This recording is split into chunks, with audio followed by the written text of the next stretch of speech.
Okay, thank you everybody for joining us for today's Lunch and Learn.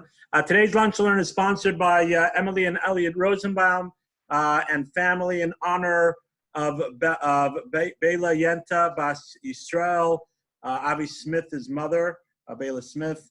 May her memory be for a blessing. I actually got to meet her a couple of times when they came here to town. There's always a smile on her face. I didn't really know her very well, but always an encouraging and smile on her face. Never saw her sad here. So just today's Lunch Learn is in her memory, and again, may her memory be for a blessing, and that be all the Torah that we learned today elevate her soul. So today's topic is the topic of the truth. The truth. What does that mean? The truth? Yeah, the truth. Plain and simple.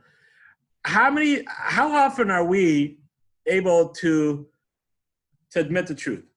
Now, how often do we connect to the truth? So, how can you even ask me such a question? Of course, I connect to the truth, right? I'm a truth person, right? So, like, how can you even say something like that? So, I want to share with you a study, right? Just pulling it up 1 second, right? I want to share with you a study that was done, and I saw this on a legitimate website, and it says like this. It says that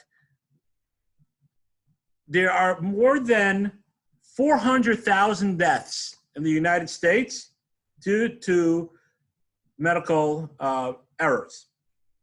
More than 400,000 deaths in the United States due to medical errors. Now, of course, we're not blaming anybody, and it's within the line. We're not suing or anything like that. It's just something to reflect on, right? Bankruptcies and economies, right? How many times was there warnings of economy happening and people or mortgages or things like that, or people taking things and saying, no, not really. Admitting to the truth is way beyond what we think of, that lie. Did you listen? Did you do that? Did you not do that?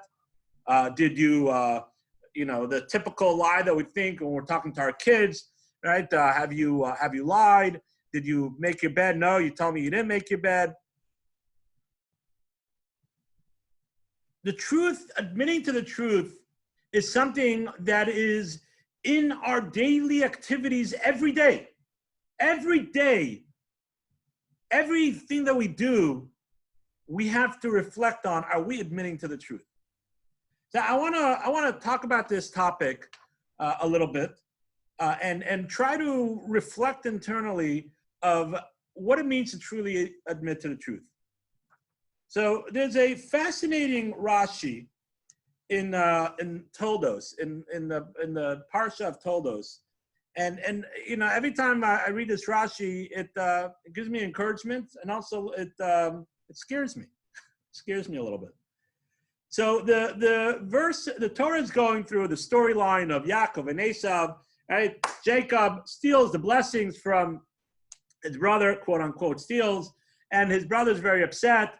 And Rivka figures out that Esav wants to kill him, not going through the whole story. And Rivka convinces Isaac, her husband, to send Jacob out, to send Jacob to her brother, right, in Haran, to find a wife and to sort of make a separation. And the verse says in chapter 9, verse 5, it says the end of the verse finishes off, right?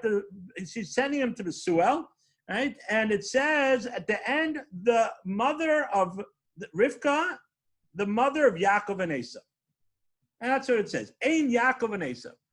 So Rashi right there says, every time I read this, again, it's something that I think about. Rashi there says, Ein Yaakov and Esav, Ein Yodeh Ma Malamdo.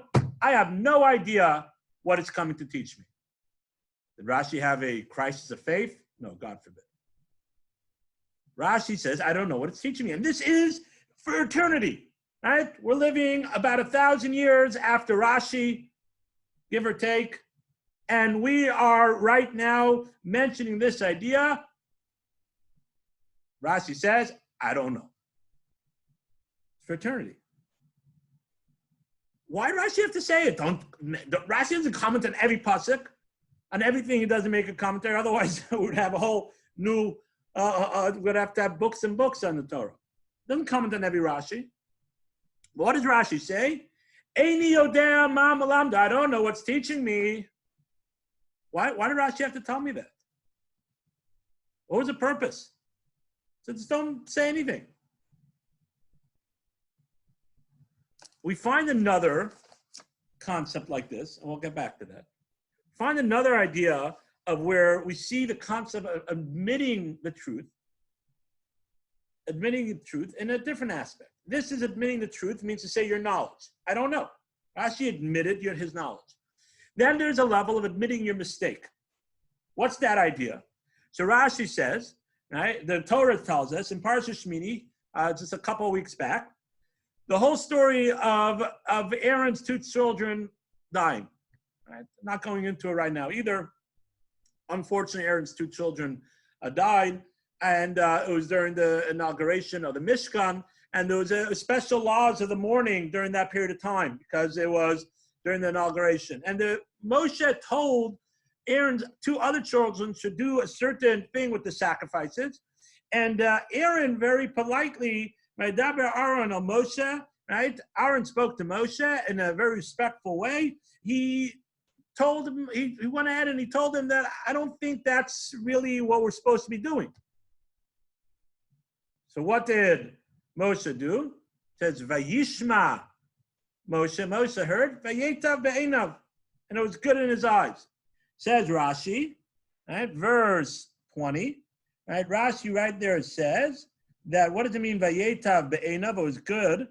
Hodalo, he admitted to him. He admitted, I made a mistake. Wasn't embarrassed, and he admitted, I made a mistake. So we see this another idea, this concept of emphasizing. Moshe Rabbeinu went ahead and he said, yes, I made a mistake. Rashi goes ahead and tells us. This is probably where Rashi learned it from to make sure you speak it out. But he went ahead and he said, yes, I made a mistake. So we see two different aspects. Right? On one hand, we see the making a mistake of Moshe and admitting that he made a mistake. And then we also see, right, the Rashi, right, goes ahead and admits, right, not making a mistake, but he admits that he doesn't know something, which is also bordering on admitting your mistakes or admitting you don't know something, but it's aligning with the truth. It's aligning with the truth. So I want to delve into this idea, and these are two examples, many examples, right, of this concept of admitting. Why is this so important? Why do we have to emphasize? Just don't say anything. Why do Rashi have to admit that he doesn't know it? What was the purpose for that? Just don't say anything. Moshe made a mistake. He admitted. Why does the Torah have to emphasize this? That Moshe admitted. Why does it have to say this whole part of the story? Right? Rashi goes ahead. It says, "Vayetav," and it was good in his eyes.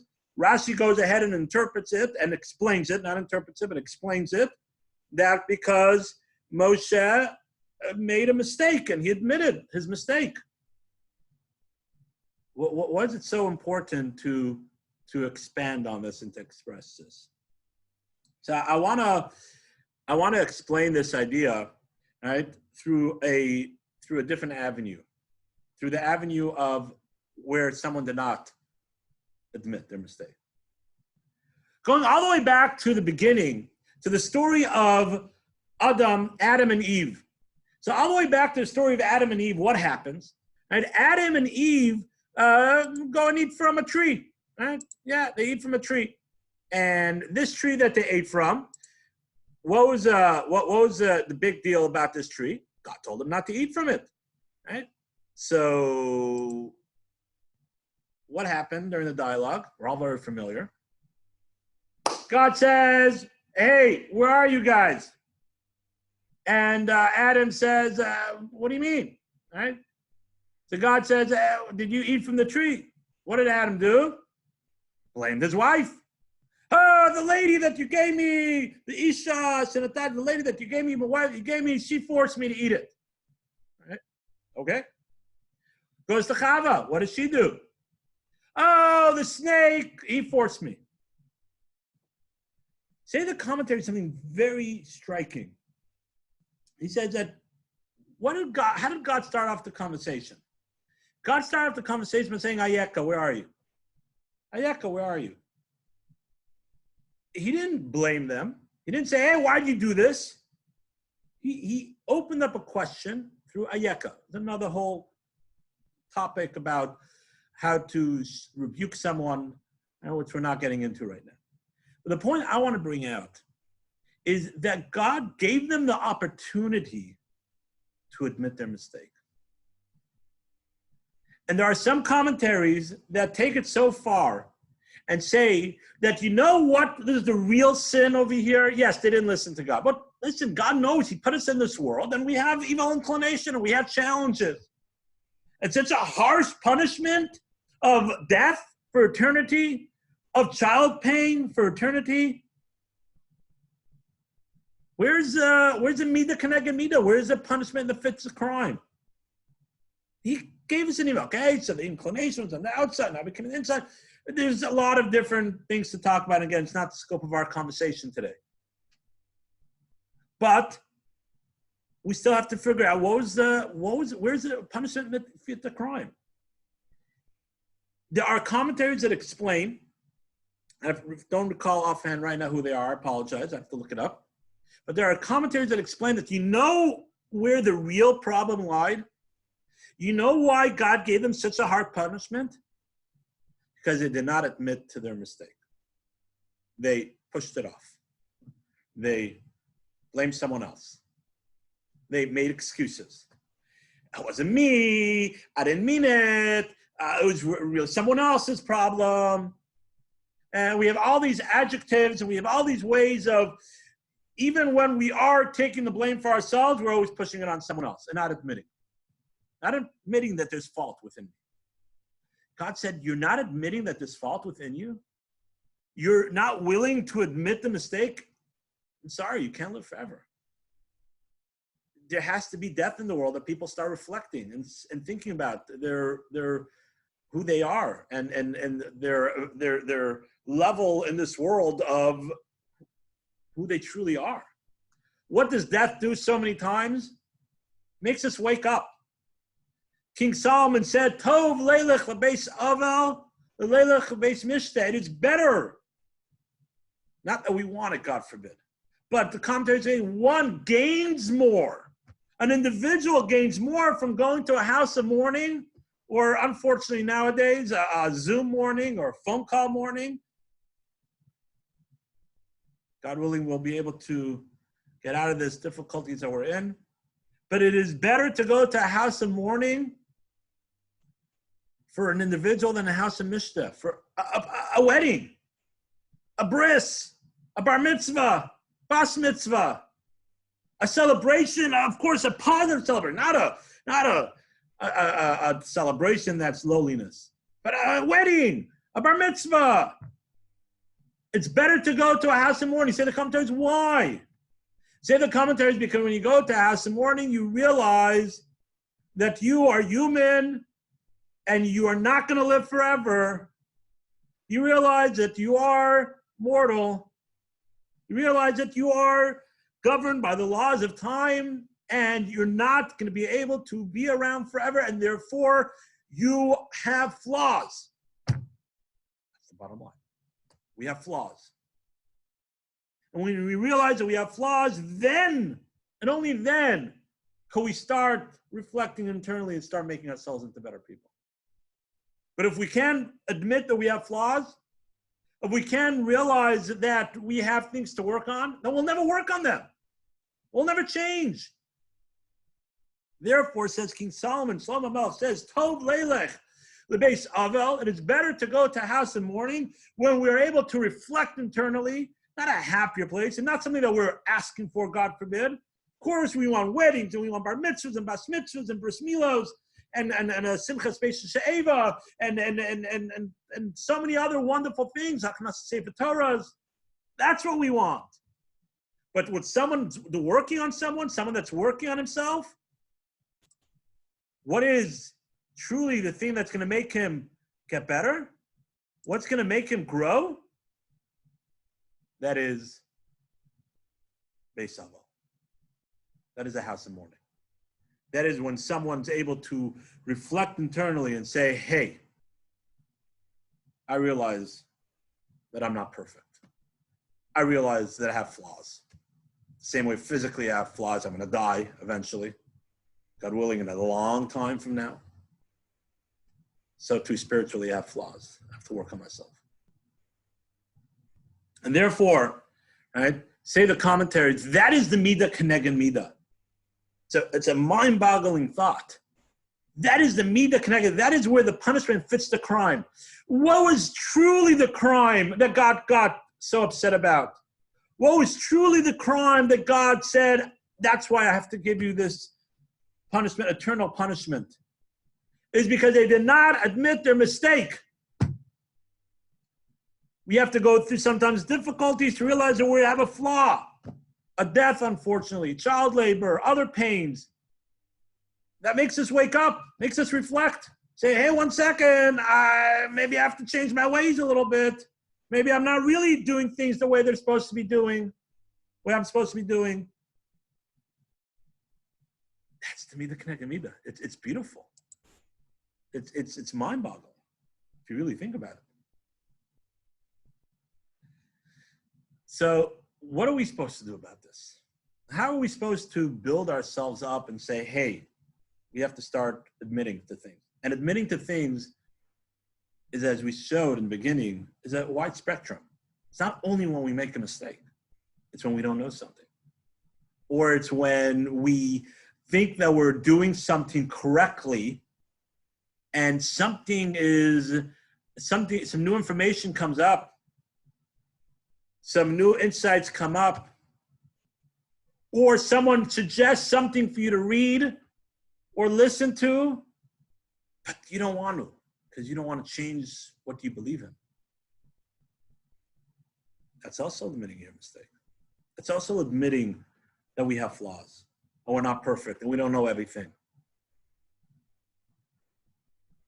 There's a passage in the Talmud, a very famous passage in the Talmud. There's a great rabbi named Rav Yochanan.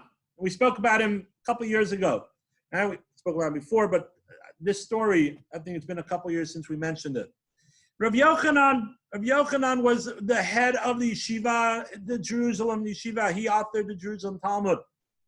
And Rav Yochanan and Rav Shlokish, right, were chavrusas. They were study partners. And Rav Shlokish unfortunately passed away, and the whole story, what happened, but he passed away. So Rav Yochanan, he had a hard time. He was having a difficulty. He sort of went into depression. His chavrusa, his study partner, passed away. So the rabbis of other rabbis of the time, they searched the land, and they didn't have websites and things to search. And they had to actually take time and go around to the different cities. And they found this great rabbi. His name was Rabbi Kiva, not the same Rabbi Kiva, a couple generations later, to be his study partner. And they studied for a couple of weeks. And in the beginning, it seemed good. And then he just went back. He became depressed again. He was having a hard time. So the rabbis went over to him and said, isn't he a great rabbi? Isn't he a great person to study with? He said, yes, he's phenomenal. But let me tell you the difference. He said, the difference is when I was learning with Rav Shlokish would ask everything that I said. Rav Shlokish would ask me 25 questions. And he would prove to me from 25 different places why holes in my thought. And then I had to give him 25 new answers. And I had to reevaluate what I was thinking. I would have to rethink of the law that I was saying. And I would make it more part of myself. And sometimes I would even have to change a little bit. Because he asked me 25 questions. He made me think. He made me reflect and say, you can't just take what you're saying, but you have to answer these questions. He says, but this Rabbi Kiva, who's great and unbelievable, every time I would say something, he would bring me 25 proofs to what I said. I said, I don't need 25 proofs. So thank you. That's great. I need 25 questions. I need to be challenged. I need to be saying that I'm not perfect and I might have a flaw in my thought process. And I might not have remembered when I was thinking about something about that mission and about that law and about that thought, about what that rabbi said, what that person said. Yes, I am not perfect. Admitting that you need consultation from other people, admitting that you know everything, even the great Rabbi Yochanan, the great rabbis. Rashi says, I don't know. Admitting that we don't know everything, step number one. To fixing this mistake of Adam, to fixing this idea that we are not perfect. We don't know everything. Look what's going on now. They're saying this and they're saying that. Mask, no mask, gloves, don't gloves, wash your hands. You wash it, not, do it this way, do that way. Finding cures. We almost have a cure. We don't have a cure. I remember a couple months ago, I said, yeah, we're going to have a cure soon. We're not going to have a cure. Now it's man-made. It's this, it's that. Where did it come from? How did it come? And they're working on it. There's so many different people saying so many different things. We don't know everything. We don't know everything. And when one is able to admit that he doesn't know everything, it opens you up to start searching. One of the biggest things that stop us from growing, one of the biggest things that stops us from taking that next step in our spiritual climb, wherever level one is holding, could be from here to there, doesn't make a difference. Wherever one is, like, you could be learning Talmud all day, right? And you could be working on Shabbat and kosher. Doesn't make a difference. God placed each one of us in somewhere else, and we have to take it one notch up. But until we admit that we don't know everything, until we admit that what we've been thinking our whole life might be not 100% correct, then we can really take that step to the next step. We might do things that don't interrupt our daily activities so much. We might be doing things that don't really fringe on what we really think and what we don't really think. We might be doing things that, as we call a parav, and that's great and that's important. And God forbid, I'm not putting those down. Everything that we do is great. But the real change comes, the real growth comes when you admit that you might have done things your whole life that are not really the right thing. Not because of your fault, because you didn't know. But we have to admit that we might have made a mistake or we don't know. Any idea? I don't know. Rabbi Yochanan wanted 25 questions. He wanted 25 questions because he realized that he doesn't know everything. That's step number one. Until we admit that, until we're able to recognize that and not make excuses. Well, this is how I grew up. This is my tradition. This is my this. It was a dog's cat, that ate it up. It was this and that. Until we admit, till we could take responsibility, then we'll never really take the next growth. We'll never really take the next step. We'll never be able to really analyze what's going on in our lives. I've said this 100 times. I never tell people what to do. I try to tell myself what to do, and that's a struggle within itself. But I never tell people what to do. All I try to do is to give people the opportunity to truly have free will. Because if you don't know what another thought process, if you don't know different than what you say, what you've learned in your life or what you've been doing, then you don't truly have free will. You have to learn. You have to know. You have to know the different views and different opinions. And then you have to digest it, and you have to truly want to seek the truth. Now, think of saying this idea in the morning minute. Maybe I still will, right? But and you guys might hear it again.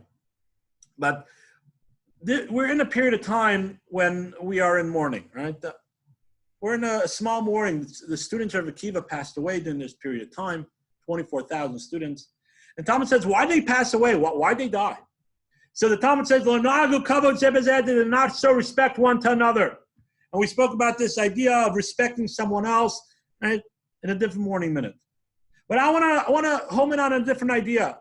Says the commentator, says, what does it mean they didn't show respect? They interrupted their friend while they were talking.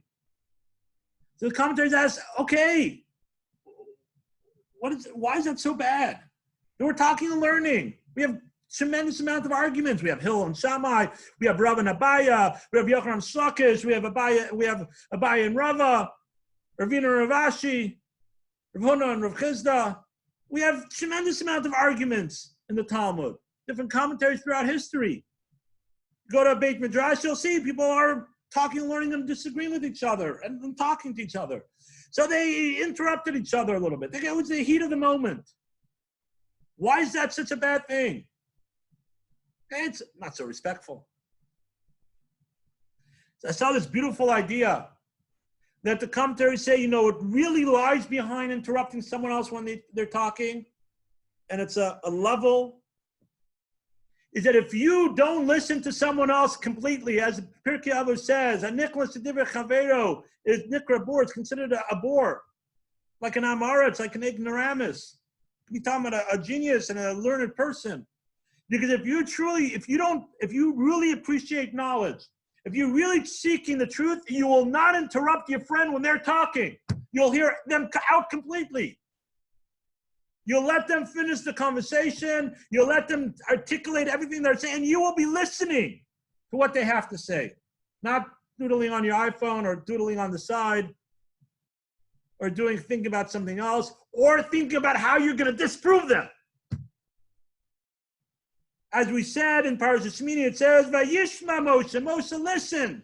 Moshe heard. And then, it was good in his eyes. He heard Aaron out completely. He heard everything that he had to say. He thought about it. He reflected about it. And then he admitted, you're right. You're right. Said the commentaries, Nichnas L'Divrei Chavero showed that on their level, there was a lack of seeking the real truth, but wanting to be the truth, wanting to prove the other person that you are right. And say the commentaries, that's why they died during this period of time. One of the reasons. Why God could have made them pass away any time. Why was the Mageifa, why was the pandemic during this period of time? Is because as we're leading up to receiving the Torah, when we learn Torah, we have to learn it because for the sake of Torah, for the sake of knowing what the Torah tells us, not for the sake of our own glory, not for the sake that I am right, but for the sake of Torah. And on their level, there was a lack of that by entering into their friends' words. So it's a powerful thought to think about.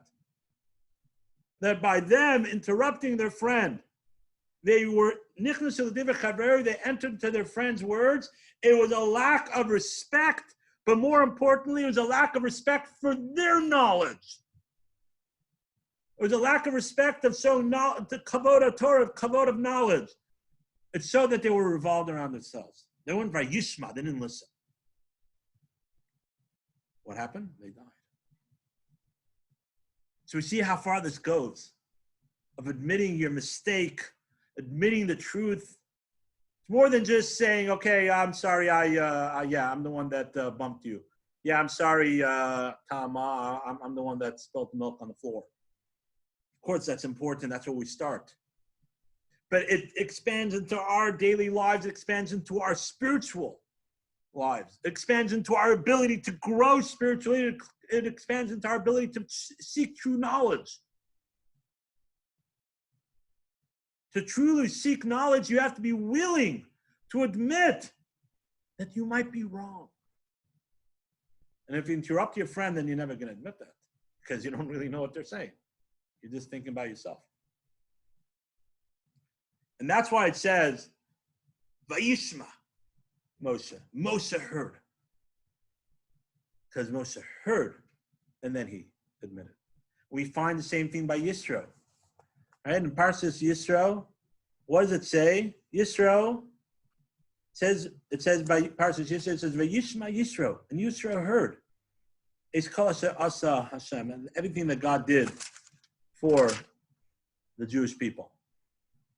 The Yisrael heard, and Yisrael then came to the Jewish camp, and it says that his children and grandchildren were part of the Jewish people, besides Moshe's family. But Yisrael heard. As a commentator, everybody heard. The Midrash tells us that the splitting of the sea happened everywhere. The great Egyptian empire turned into rubble. You think that the news didn't spread even without Twitter and Facebook. The news spread. So it's in Yisrael. Everybody heard. Say the commentary, same idea. That Yisrael, he internalized it. He listened to it. He actually listened to it to see if it's going to make a change in his life. To see that everything he was doing till now, to say, hey, did I make a mistake until now? Was I following the wrong gods? But Yishma, he heard. Same thing by Moshe. But Yishma, he heard, and then he admitted his mistake. We have to be willing to actually listen and realize that we might have a mistake in our lives. That was Adam and Chava's mistake. And on their level. That was Adam and Chava's mistake. They couldn't do it. They started blaming. And that's why we have death in the world. That's why we have death in the world. In this week's Torah portion, it speaks about Yom Kippur. The first part of this week's Torah portion. It speaks about Yom Kippur, the laws of Yom Kippur. Now, Yom Kippur is a day of atonement, the holiest day of the year. And we go ahead and we all, bang ourselves on the chest and we fast. But the most important thing that we do, what do we say? We say, Al chet shechatanu lefanecha, on the sin that we sinned in front of you. We admit that we made a mistake. Say the commentaries.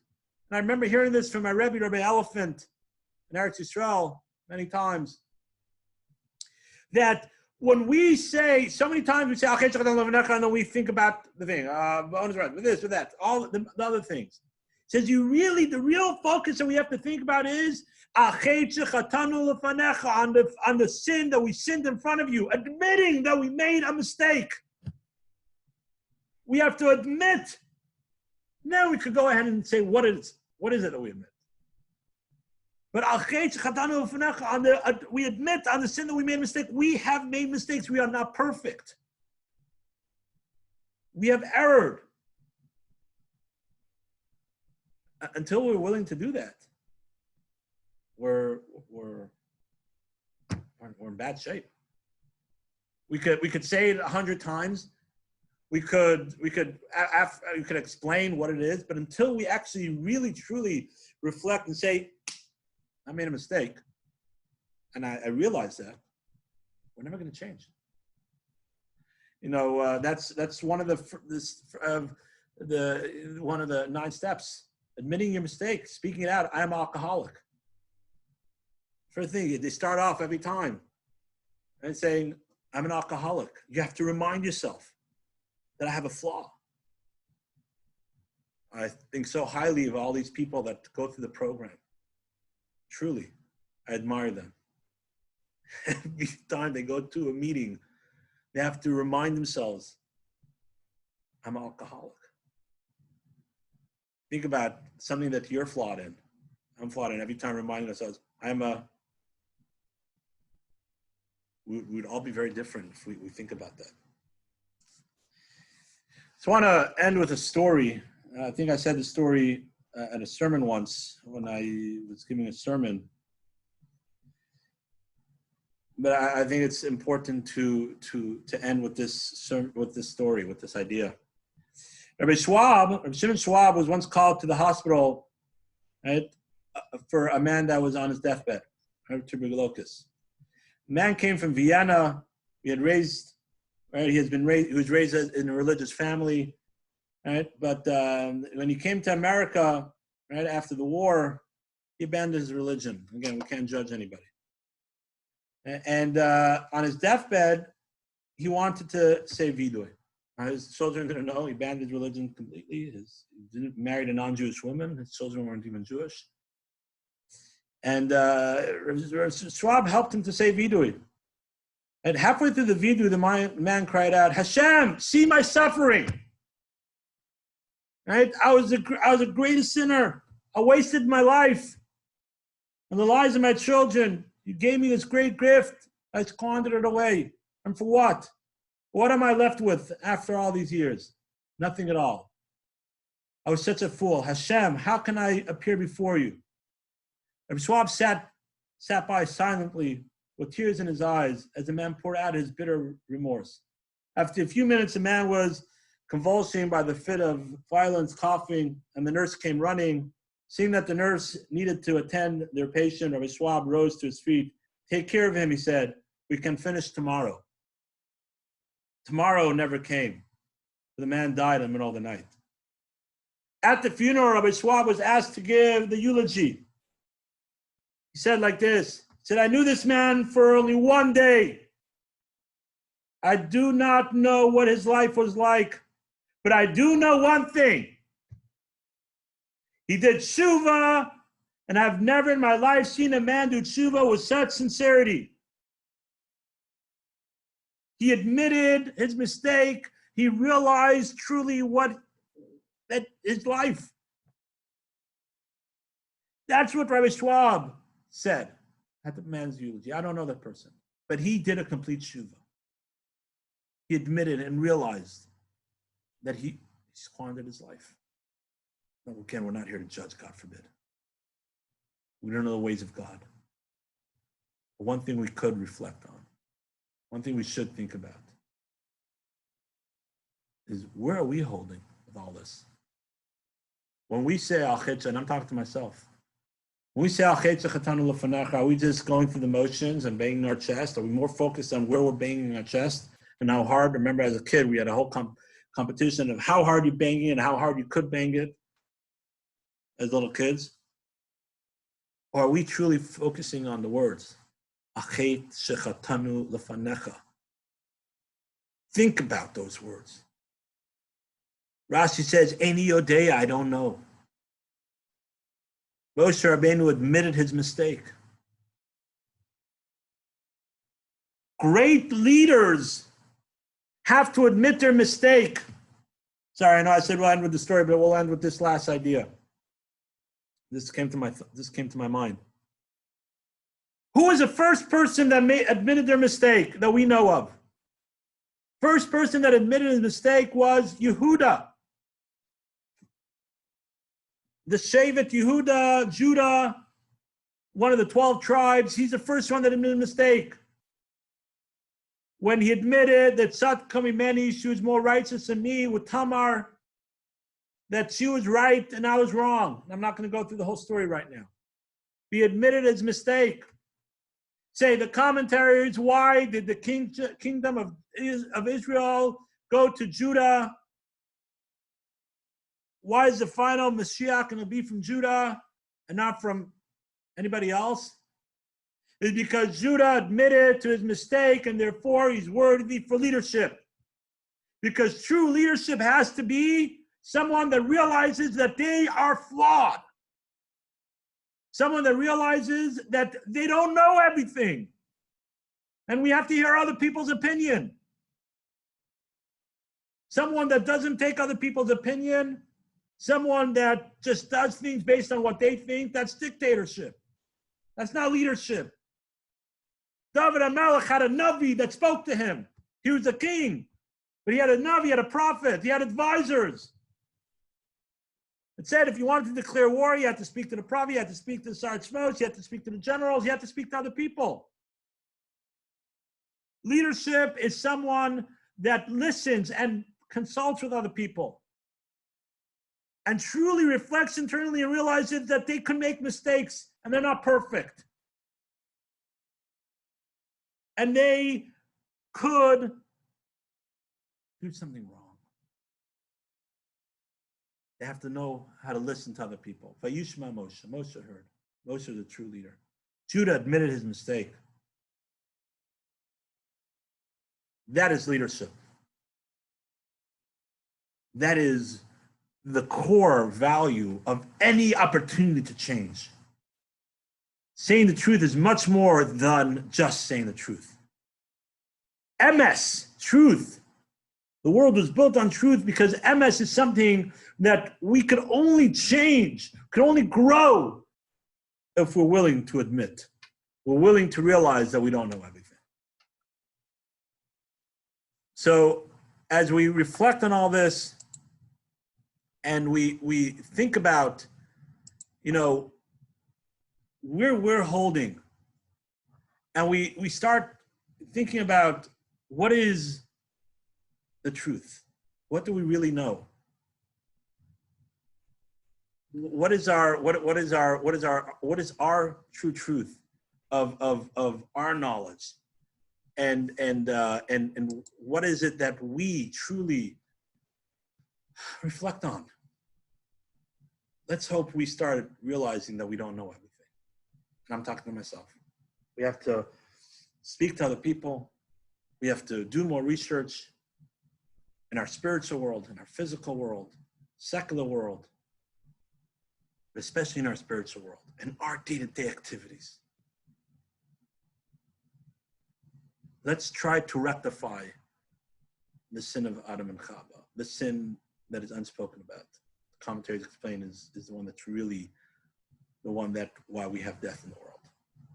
And let's make an opportunity out of unfortunate situations that happen to us.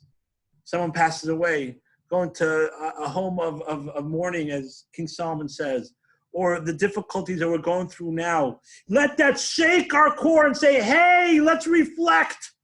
Let's rethink about what is important in life, what's not important in life. What's really the truth and what's not really the truth. Let's make an opportunity out of this.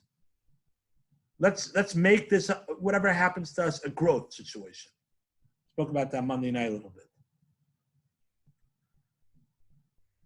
So I just want to conclude. Vayishma. Let's listen. Let's open ourselves up to hearing, to listening. And if we start opening ourselves up to listening, then we are opening ourselves up to truly finding what the truth is. And then we could start changing. Thank you again to our sponsors, Emily and Elliot Rosenbaum and family. And may the memory of Bella Yenta Bas Yisrael be elevated through all the Torah that we did. And condolences to the whole Smith family. See, we have Avi's father here, right? And Avi, and may her memory be for a blessing. And we should only grow through her. May she be living through us, and we only grow from everything that she taught us. Let's reflect internally and say, hey, we have to vayishma, we have to start listening. And may her memory be for a blessing. Thank you very much.